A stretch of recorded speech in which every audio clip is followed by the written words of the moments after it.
I'm James Braiddle. I'm a writer and artist. I come from the UK and I live in Athens in Greece. So I'm showing two pieces here, and one of them is a satellite shadow, which is a one-to-one outline of an actual satellite on the ground. It's a Russian reconnaissance satellite, a persona satellite, so one of a really new generation of spy satellites that can see pretty much the whole Earth, can see whatever's going on at all times, total surveillance.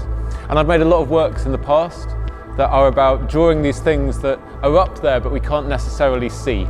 So I was doing it with drones, unmanned aircraft before, and now I'm looking at the satellites as well, because it's strange to me that we can look up into the sky and something can be right there, but we can't see it, but it can see us. So in order to try and make that a little bit more equal, I like kind of to draw these things out. It makes them visible, makes them something that we can see and talk about. It changes our relationship to them. Particularly this thing of having the one-to-one, so that you actually see like how big this thing is.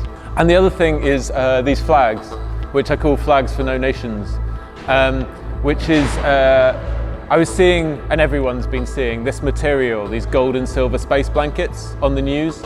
And I became really fascinated with where these things come from as objects.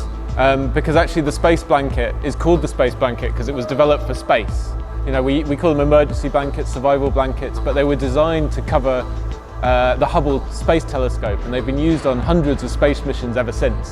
So they're kind of critical space technology, future technology, this thing that's supposed to like take us to the stars, and yet we're still pulling people out of the water and wrapping them in this material as well. And so for me it's like a really fascinating moment when all our ideas of what technology can do for us kind of come crashing back to Earth, because we don't have the political organisation to really make those things work for us.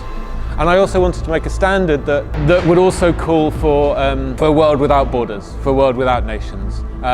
The flag has an incredibly symbolic power, but it's quite hard to use it without kind of reinforcing the idea of the nation and of the state.